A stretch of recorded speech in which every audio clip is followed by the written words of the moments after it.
Bom, Ciro, muito obrigado pela presença. Em março deste ano, todos os governadores dos 9 estados do Nordeste assinaram uma carta em conjunto defendendo a preservação e ampliação de políticas de nível nacional para o desenvolvimento da região, entre outros posicionamentos. Além de dotada de um simbolismo belíssimo, a carta é uma boa metáfora para o tema do Pacto Federativo. Esta é uma agenda que você defende há muito tempo e esteve bem presente em sua campanha para a presidência em 2018. Qual é a sua visão sobre o tema? Qual a relevância dele para o futuro do país? E quais medidas que, caso adotadas hoje, poderiam trazer importantes reflexos para um desenvolvimento mais equânime em um país tão heterogêneo como o Brasil? Vamos tomar um exemplo prático, não é? Para que um observador acadêmico entenda tanto a praticidade quanto a complexidade disso que nós numa frase chamamos de, ou numa expressão chamamos de Pacto Federativo, que no caso momentâneo brasileiro está destruído. Saúde pública. Então você tem, generosamente, o Constituinte de 88 declarou que a saúde em qualquer nível de complexidade, sem qualquer tipo de condicionalidade, é um direito do conjunto da população, em qualquer nível, volto a dizer, de complexidade, sem qualquer tipo de condicionalidade, e um dever do setor público. A partir daí, esta coisa se especializa na prática com a atenção básica e intermediária sendo tarefa dos municípios, a atenção intermediária secundária e já terciária a cargo dos estados, há hospitais terciários de gravíssima complexidade ainda na instância da União, e um financiamento que determina mínimos pelos municípios e estados de alocação, com o financiamento central da saúde pública vinculado à Seguridade Social, num grande bolo, onde, por exemplo, está a tormentosa questão da Previdência. Então, sob o ponto de vista popular, ninguém sabe de quem reclamar nada. As pessoas têm uma queixa que a saúde não funciona direito, essa queixa se explicita de forma difusa contra o establishment, vai lá para uma conta em que o Brasil é o país de maior inconfiabilidade do seu estamento político entre todos os países da OCDE, e isso são concretudes, ninguém sabe para quem se queixar porque as definições são caóticas. E aí, para agravar isso, você tem, baseado nesse princípio generoso de natureza constitucional, você tem um fenômeno que está custando já na faixa de bilhões de reais, muitos bilhões de reais, centenas de bilhões de reais por ano, que é a judicialização, em que um cidadão ouve falar num remédio para câncer experimental, que não foi homologado ainda sequer pelo FDA nos Estados Unidos, entra com uma ação, uma petição, num juiz qualquer, e esse juiz, que não tem o menor assessoramento técnico, determina que o setor público pague. Como isso não está homologado pela Anvisa também no Brasil, invariavelmente esta ordem judicial determina uma importação clandestina. Então o Brasil, o Estado, o setor público, determinado pelo judiciário, eu rio para não chorar, vira contrabandista. Então o remédio chega e é apreendido pela Receita Federal e pela Anvisa, e você tem que ter outro conjunto de ações judiciais que às vezes demoram o suficiente para o remédio caducar. E esse remédio, uma ampola, custa R$1 milhão, por exemplo. Então é um caos absoluto. E depois você tem o mesmo fator na questão da educação.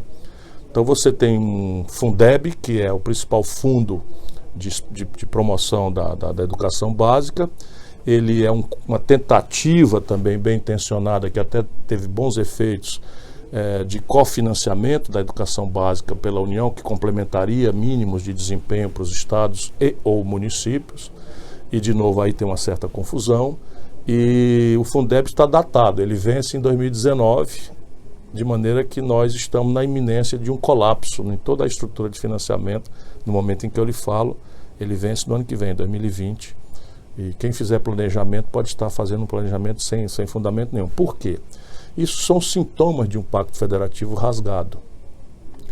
A Constituinte de 88, quando se fez, ela fez em linha com a aspiração brasileira, pelo menos idealizadamente. Ela fez com que a federação fosse bastante reforçada de local para o nacional. Só que de lá para cá, o manejo da economia, especialmente o galope da dívida pública e essas questões desestruturadas da Previdência e da Seguridade Social, explodiram sobre as costas da União, que passou a aumentar dramaticamente a carga tributária, estabelecendo esse passo com caminhos não compartilhados com os estados e municípios, de maneira que, na prática, a Constituição de 88, neste aspecto central, já está revogada e hoje nós temos um Estado hipercentralizado. Ainda assim, não é, porque a política monetária e cambial são ditadas sem audiência dos estados e municípios, e os juros das dívidas dos estados flutuam ao sabor da loucura com que se tange a política monetária brasileira.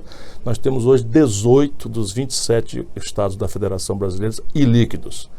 E para lá devem caminhar todos, se não tomarem providências estruturantes. Então são exemplos muito práticos que põem na centralidade do debate brasileiro a necessidade de uma repactuação da federação. E eu tinha um caminho para isso. O conceito teórico é o mais moderno federalismo de integração, em que o princípio é a especialização dos serviços e da presença no contato com o usuário, com o cliente, com o cidadão, com as devidas correspondências das receitas. E a propósito de receitas, reforçamos uma autonomização das unidades, para que elas possam, por exemplo, diferentes como são no Brasil, acrescentar, por exemplo, adicionais de imposto de renda, se quisessem, ou não. Ou seja, ao invés de ter um sistema rígido de tributação com origem e destino e o resultado econômico ser na origem, na contramão de tudo que é moderno no mundo, nós mudaríamos para um IVA, com cobrança no destino, né? Mas isso quebra São Paulo. Então é preciso ter uma transição que necessariamente a União Federal tem que pactuar. Minas Gerais, Rio Grande do Sul e Rio de Janeiro são 3 dos 4 mais importantes estados do ponto de vista de riqueza e de produção industrial. Os 3 estão quebrados. São Paulo está na iminência de, e não quebrou ainda, porque passou 8 meses sem pagar a dívida e 4 anos sem reajustar os funcionários. E não há saída para eles sem um redesenho da relação com a União Federal.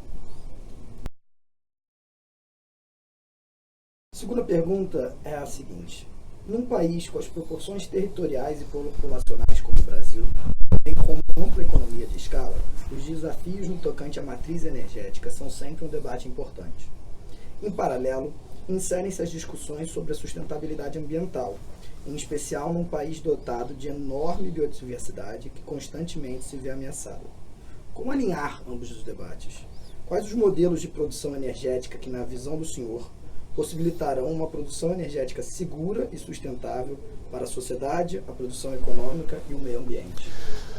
A antropização do planeta Terra é hostil à Terra. Nós temos que ter clareza disso. Quer dizer, a antropização, a presença do ser humano, ela gera efeitos negativos necessariamente, desde que nós especialmente deixamos de ser nômades para sermos gregários e passamos a fazer agricultura, né, e passamos a, enfim, depois a morar em cidades. Você tem demandas de transporte, demandas de alimentação, demandas de uso energético que são absolutamente hostis por definição na origem. Isso parece ter sido levado ao limite do intolerável, na medida em que o aquecimento global põe pela primeira vez sob ameaça a própria existência do ser humano na Terra. E é muito boa a teoria de Gaia, não é, que afirma que a Terra vai se cicatrizar, quem vai ser expulso somos nós, que somos a doença que a Terra está sofrendo hoje. E isso se resolve tentando sair primeiro do debate identitário. Nós não podemos ficar com a questão ambiental sendo tratada pelo lado bonzinho, põe aspas nisso, da sociedade, enquanto uma turma acolá é encarregada de não deixar faltar energia para nossas providências, como gravar uma entrevista, estar numa sala iluminada, descer e pegar o metrô, ou ir e voltar para casa, para a faculdade, para o trabalho. E isso no Brasil virou uma coisa absolutamente patética. Então é preciso discutir isso na ambiência de conceitos que estão muito pacificados no ambiente teórico, né? Então chama-se desenvolvimento sustentável. Trata-se de sair do palavrório eloquente e dar conteúdo prático a isso. E tomar decisões. Por exemplo, eu sou um provocador, do ponto de vista, vamos dizer, político e acadêmico. A matriz energética mais limpa e barata do mundo é a brasileira, porque é de base hidráulica. E, evidentemente, quando você faz uma barragem, você hostiliza o ambiente ali. você tem até um movimento muito respeitável, que chama Movimento dos Atingidos por Barragem. Nós tivemos desastrosas intervenções como a hidrelétrica de Balbina, no Pará. Mas é preciso ter clareza, de novo, que a matriz energética mais limpa e barata, porque não basta ter uma energia limpa. As primeiras torres eólicas, provavelmente, do Brasil, que eu pelo menos não conheço quem tem, eu que as introduzi lá, jovem governador, com 33 anos de idade, consegui a doação de 4 turbinas, naquela época muito pequenininha, 4 torres da Siemens, para a gente experimentar e fazer o mapa de ventos. Hoje o Ceará tem autossuficiência em energia eólica. É evidente que não é autossuficiência para dispensar as outras fontes, porque ela é sazonal. As pessoas não sabem disso, mas o vento tem estações de vento. Tanto que a Dilma foi mal entendida quando ouviu falar na história de estocar vento. Na verdade, não é estocar vento, é preciso desenvolver uma tecnologia que já está sendo desenvolvida para estocar a energia da alta estação de vento para tê-la na baixa estação de vento. Isso não está pacificado, não tem esse domínio, portanto, e essa é uma energia que está ficando barata também. Antes era muito cara. A energia solar, e elas também têm problemas. Por exemplo, no licenciamento ambiental das torres no Ceará, nós anotamos um problema, que as torres são tão gigantescas hoje que elas matam pássaros. Né? Os pássaros que entram em determinado ângulo na pá morrem. E isso é relevante. Mas, enfim, pesando e medindo, é preciso ver como mitigar esse efeito, mas só para repisar. A eólica já é um pouquinho mais cara, portanto, a modicidade que faz a energia tem que ser também módica, não basta ser limpa, porque a célula de hidrogênio, o rejeito é água, é absolutamente limpa. Mas até hoje, a fusão nuclear gasta mais energia do que produz, e a célula de hidrogênio, mesmo as que já estão sendo experimentadas, ainda são muito caras, não tem modicidade, não tem preço acessível à população. No resto, nós temos que administrar o conteúdo prático, não é, do conceito de desenvolvimento sustentável, com as boas práticas internacionais. Por exemplo, a energia nuclear foi satanizada, diabolizada por décadas na Alemanha, que era um pouco pioneira. Hoje todo o movimento ambiental alemão e europeu mudou de ideia. Mas você tem um problema, não só as possibilidades teóricas, não é, de um Chernobyl, mas você tem também o rejeito. O destino dessa matéria radioativa, depois de utilizada, é um problema sério para todos os países que a usam, mas o Brasil vai ter que trabalhar sobre esse conceito. Não falo já de Angra 3, mas falo de micro-usinas com essa tecnologia que a Marinha está desenvolvendo e é sempre sabotada, especialmente no Nordeste. Não é?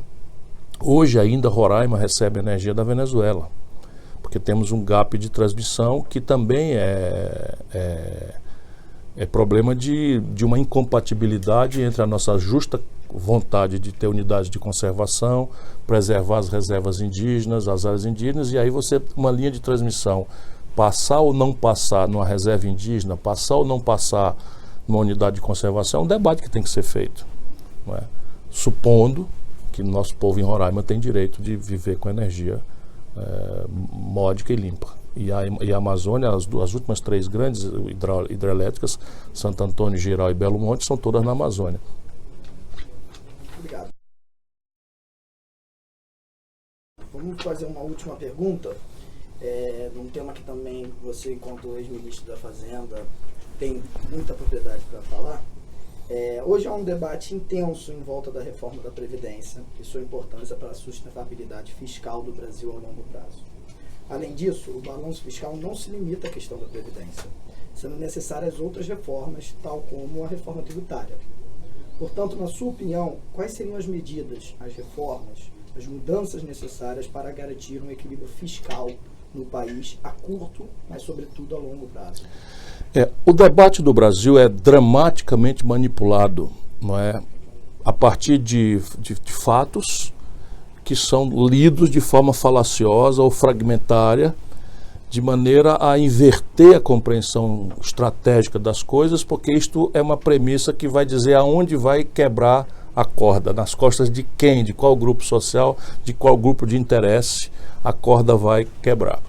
Portanto, é preciso refrasear sempre, não é, quando a gente tratar desse assunto. O Brasil precisa de uma reforma fiscal E há duas páginas relevantes nessa coisa que não dá para ser tratada como uma página à parte. Esse é o primeiro grande problema desta reforma do Bolsonaro agora, por exemplo, e como aquela do Temer, e como outras tantas que já se chamaram de A Reforma, artigo definido, que basicamente tem a ver com o fato de que nós adotamos um modelo de previdência que é um modelo de repartição puro, originalmente.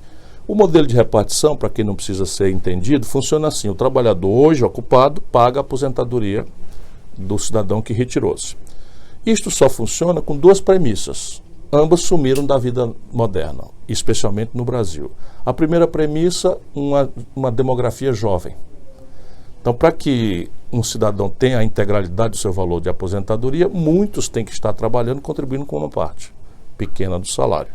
Então, se você tem uma demografia que no passado eram 7 para 1 aposentado, hoje nós temos 1,5 para 1 aposentado. Então, essa já é uma razão para colocar em debate o assunto, que é um assunto grave para a humanidade. O grande trauma hoje do colapso da política que sustentou os modelos sociais-democratas europeus é isso. Basicamente é o desmonte do welfare state, ou a ameaça de desmonte do welfare state, em função da crise fiscal agravada pela competição imposta pela Ásia, que não tem esse tipo de cunha nos seus produtos e serviços, né?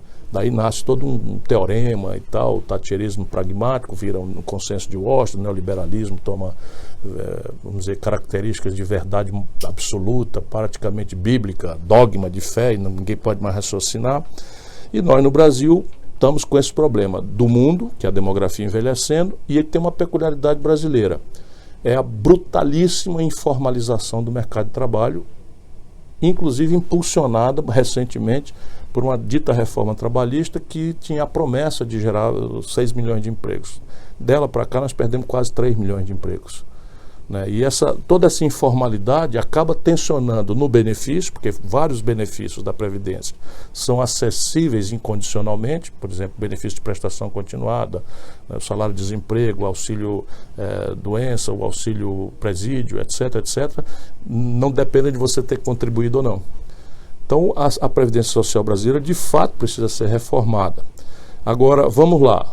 Dito isto, o que é que nós precisamos fazer? Na minha opinião, precisamos de um outro modelo, que não tenha essa precariedade, né, de dependência. E a tarefa da Previdência moderna não é só dar conforto aos idosos, aos retirados.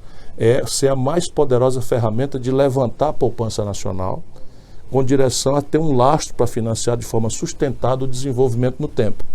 A maior ferramenta hoje de financiamento da economia produtiva do mundo são os ativos, as poupanças dos conjuntos de trabalhadores dos fundos de pensão do mundo, né? E o Brasil tem lá a Previda, o Banco do Brasil, a Petros, a CEF, a demonstrar a experiência prática. Aquilo é uma coisa pública, não estatal. Tem muita malversação, muita coisa, mas ainda assim, se você perguntar a 100% dos filiados à Previ, à Petros, à FUNCEF, nenhum deles quer ir para o INSS, nenhum deles quer mudar de regime, porque é um regime que funciona. E aqui muda, ao invés de eu pagar o aposentado que está lá, eu vou poupar para mim mesmo. E isso é o conceito. Agora, a transição é a dificuldade. Eu propus uma transição que foi bastante estudada, em que nem de longe os parâmetros de acesso são a questão central, embora você tenha que tratar. Parâmetro quer dizer qual a idade, mulher, homem, região e tal, tipo de atividade. Tal. Isso é importante, mas não é central. O central aqui é que você tem que dar transparência ao orçamento, retirando do orçamento da Previdência para um programa de renda mínima suportado diretamente pelo Tesouro, como economicamente já é, via financiamento do déficit, certo? O primeiro pilar. Então, um programa de renda cidadã, de acesso incondicional, com o valor de um salário mínimo, e sai do orçamento da Previdência porque é de gente que não pode contribuir. O segundo pilar, para garantir uma transição, é garantido pelo Estado uma transição de repartição, como está hoje, com um teto unificado para todo mundo, servidor público ou privado, até R$5.000.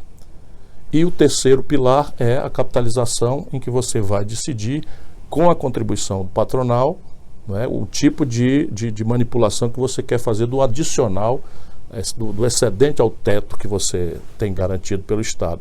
Isso poderia perfeitamente resolver o problema brasileiro e dar uma porta para a gente discutir a parametrização. E essa parametrização tem que entender o Brasil como ele é. Não é razoável que uma mulher que tem uma dupla jornada de trabalho ainda extensamente na vida brasileira, da zona rural, que tem uma expectativa de vida dramaticamente depreciada, tenha a mesma idade mínima de contribuição de uma pessoa que exercita trabalho intelectual numa área confortável. Aí você tem policiais, você tem professores, então você não pode estabelecer, por exemplo, o tempo mínimo de contribuição para um professor se aposentar ser 40 anos. Não há precedente, a não ser voluntariamente, de que um professor seja obrigado a dar expediente de 40 anos de aula. Isso não é, nenhum policial pode correr atrás de bandido, etc. 40 anos. São especificidades. Aí você tem outras coisas e eles passaram por cima disso.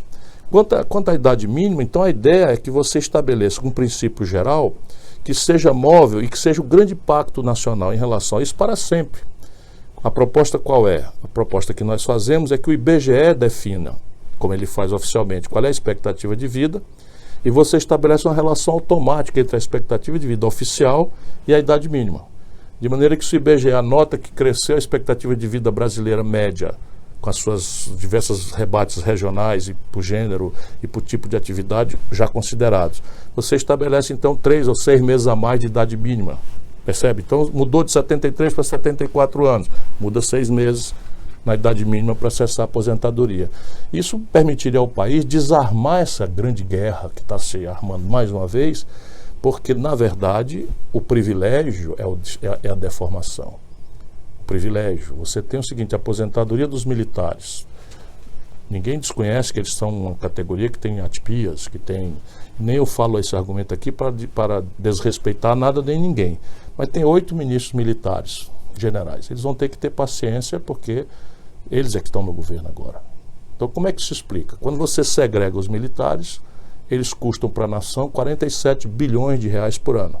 E contribuem com 3 bilhões de reais por ano. Portanto, o déficit segregado dos militares é de 43 bilhões de reais. 99% dos oficiais superiores se aposentam com 55 anos. E a contribuição deles vai agora, na proposta, passar para 10%.